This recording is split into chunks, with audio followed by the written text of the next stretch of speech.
שוב ערב טוב, גבירותיי ורבותיי, שמחה גדולה וכבוד גדול.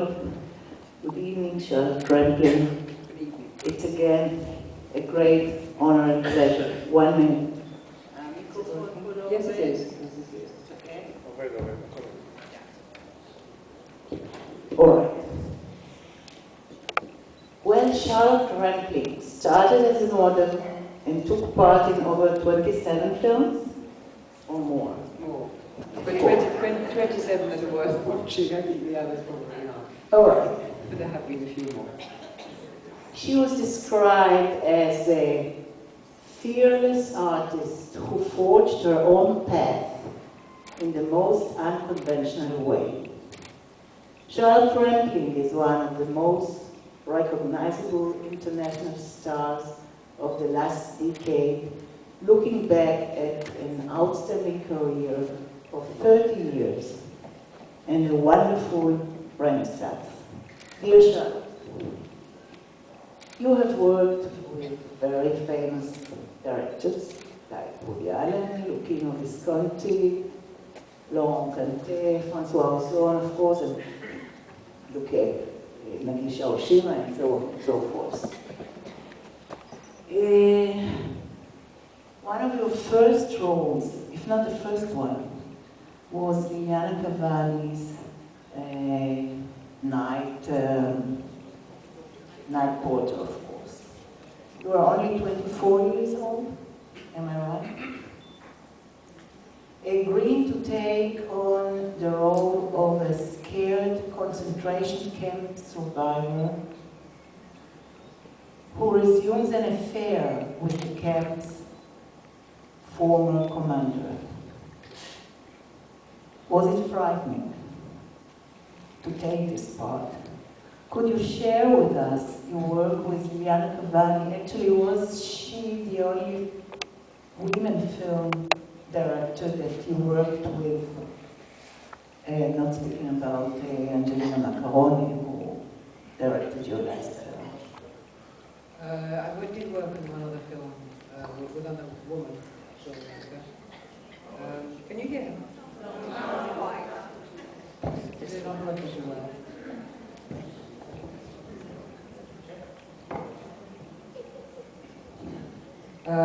Yes, so to answer your story about Night Porter, which obviously you probably didn't see here for a very long time, it was, yes, very frightening to do, but I felt that it was very, very necessary in some strange way. I was compelled to make this film because it was about unspeakable things, and I think to bring to the screen sometimes very difficult subjects is important, and it seems to be what I have wanted to do in my career. I haven't necessarily wanted to entertain you, but I wanted to perhaps sometimes put a light and on certain social and political events that I thought was worthy of making a film about. So a lot of my films have been quite awkward subjects.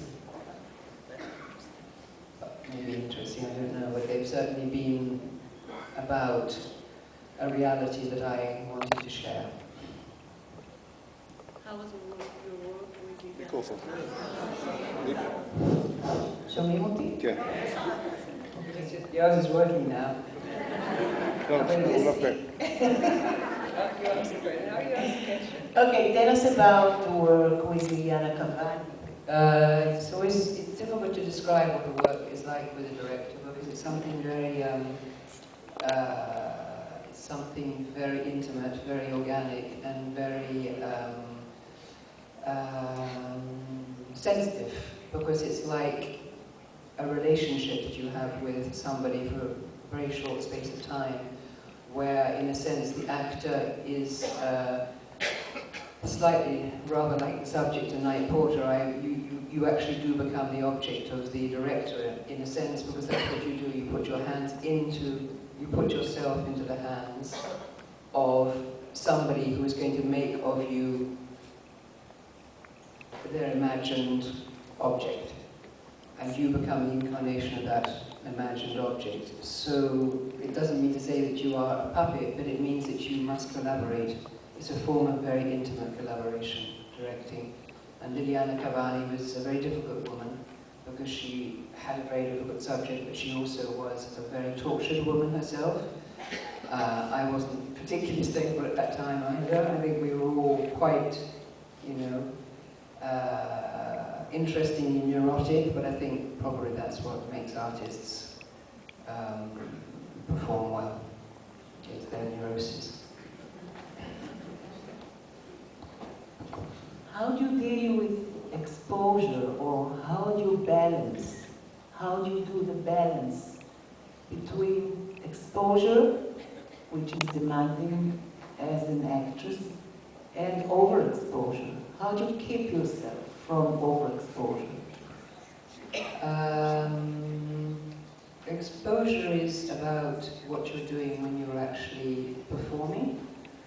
And it's a total form of exposure. You have to actually open up your whole inside, your whole emotional world for a given period, which is the period of the time of the film. When you've done that, you can then close down, you can close in, and you can be as private as you want. Some people find that difficult. Some actors need to perform a lot of the time, almost continuously. I don't. I very much need times when I'm very much in my own world. I feel that I need that also to be able to gain inspiration for what I'll be doing next. You have done very courageous growth in your career. Is acting some way of confronting fears or dealing with fears in some way? I think every form of exposure is very painful in all different walks of life that you know, you or in the audience, the lives you lead, you are asked to expose yourself in a lot of different situations. What we do when we perform, we expose ourselves to the look of others, to the judgment of others, perhaps a little bit more because it's on a wider scale. Nobody asks us actually to perform in films or television or dance or theatre, but when we do, we are exposed to all forms of regard, looks, and criticisms, and this makes you very vulnerable. And I've forgotten what your question was. I'm sort of, I'm rabbiting on and saying. I was speaking about confronting your Oh, confronting, yeah, but that's always a good thing to confront your fears, because actually the only way I have found in my life to dominate fear is to confront it. If you run away from it, it gets worse and worse and worse. If you hide from it, it gets even more. It's going to catch you. It's going to catch you anywhere in the the forest corner that you run away, fear will get you. So I feel that confronting it is the best solution, and I have chosen a way of life to confront it in public, which is a bit odd, but that's what I do. Beauty, spirit, sensuality. What can you tell us about it versus aging? Well, spirit never ages. Spirit is eternal, isn't it? Right. So if you nourish your spirit and you don't worry about, you know, looks changing, because they will, you know, you accept that. A lot of life is about accepting because it's inevitable. We all know that it's inevitable, so let's say, okay, we accept that. But we all also must have the advantage of knowing that our spirit can be as young as we want it to be and will remain as young as we want it to be. And that is actually a fantastic comfort, because you can wake up in the morning. You don't have to look in the mirror, but you can feel great because your spirit is there, alive in you. Absolutely agree. Can you analyze how what you've done in films is part of you as a woman? I like to think that I didn't actually want to be, I didn't even think about being an actress, but I was chosen when I was very young to be in films. So I became an actress because I started doing it, it seemed that I had a certain talent and people wanted me. So my career, so to speak, in acting is not necessarily an acting career, it's more a career about me wanting to experiment with different states of being through acting. So the roles that I've chosen, which I mentioned earlier, are often engaged in being human, the human condition, let's say, just being about being human beings. Like, human beings sometimes lose their voice. And there's no water here. Never mind. We have to always carry on, like in theatre. You can't just sort of stop in the middle of a sentence. You have to carry on. So I will carry on.